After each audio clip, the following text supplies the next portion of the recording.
আল্লামা সাঈদী রহমাতুল্লাহি আলাইহি তাফসীর জগতের রাইসুল মুফাসসিরিন, তাফসীর জগতের সম্রাট। এমন তাফসীর পৃথিবীতে হয়তো আগামীতে আর আসবে কিনা তা আল্লাহই ভালো জানে, ঠিক কিনা? নামাজি বেনামাজি, শিক্ষিত অশিক্ষিত, সাধারণ অসাধারণ, সব শ্রেণী পেশার মানুষ আল্লামা সাঈদীর তাফসীর কত সরল ভাষায় তিনি করেছেন সবাই বুঝতে পারে। আল্লামা দেলোয়ার হোসেন সাঈদী রহমাতুল্লাহি আলাইহির জীবনীর উপরে ভিত্তি করে তার বিভিন্ন কর্মকাণ্ড, জেলখানা থেকে শুরু করে মৃত্যু পর্যন্ত বিভিন্ন বিষয়ে এই বইটির ভিতরে উল্লেখ করা হয়েছে। সূচিপত্রের মধ্যে পাবেন, শেষ সাক্ষাতে আল্লামা সাঈদীকে আমি যেমন দেখেছি, যারা আল্লাহর এ গোলামের সাথে জেলখানায় শেষবারের মতো সাক্ষাৎ করেছে তাদের অনুভূতি এ বইতে ব্যক্ত করা আছে। জেলখানায় আমাকে যা বলেছিলেন আল্লামা সাঈদী, যাদেরকে শেষ নসিহাত ওসিয়াত করেছিলেন, সে কথাগুলো এখানে আছে। এরপরে আল্লামা সাঈদীর মিশন এবং ভীষণ এ বিষয়ে উল্লেখ আছে। শতাব্দীর শ্রেষ্ঠ রাহবার, তিনি কেন শতাব্দীর শ্রেষ্ঠ রাহবার?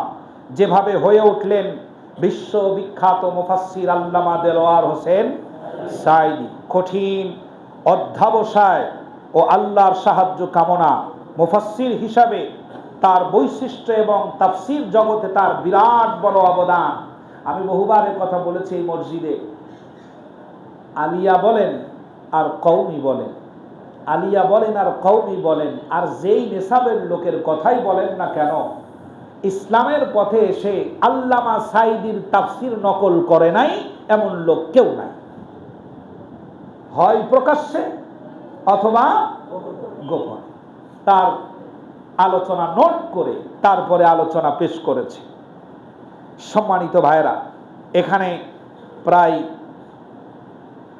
অনেকগুলো সূচিপত্রে নাম আছে। এখানে আল্লামা সাঈদীর ব্যাপারে আপনারা অনেক কিছু জানতে পারবেন।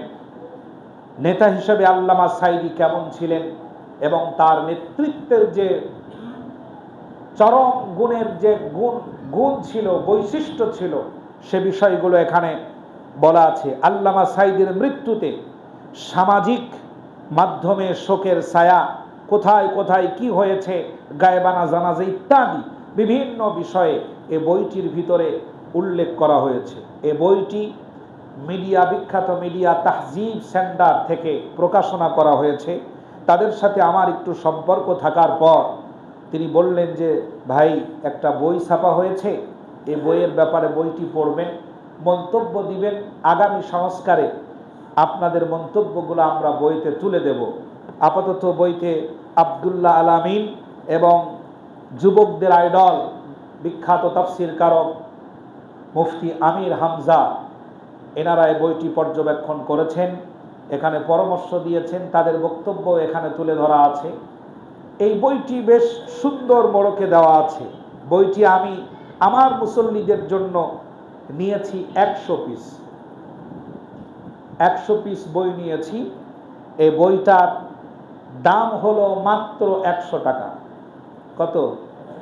100 টাকা। 100 পিস বই আছে, 100 টাকা। আল্লামা সাঈদীকে যারা ভালোবাসেন, তার জীবনী সম্পর্কে ন্যূনতম তার জেলখানা এবং তার মৃত্যু পর্যন্ত টুকিটাকি ঘটনা যারা একটু ব্রেনে মেধায় রাখতে চান, আপনাদের মুফাসসির, প্রিয় মুফাসসিরের ব্যাপারে আপনারা বইটি সংগ্রহ করতে পারেন।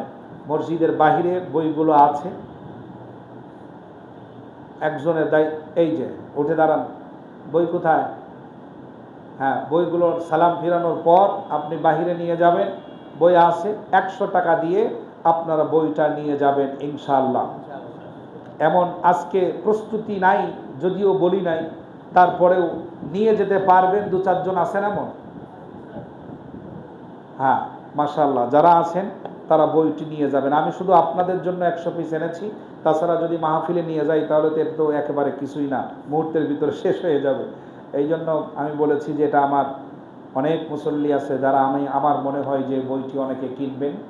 বইটি আপনারা কিনে নিয়ে যাবেন। আল্লামা সাঈদীর ব্যাপারে লেখা, মাত্র 100 টাকা। জি, ব্যাগ আসলে আমরা সুন্নাত আদায় করবো ইনশাআল্লাহ।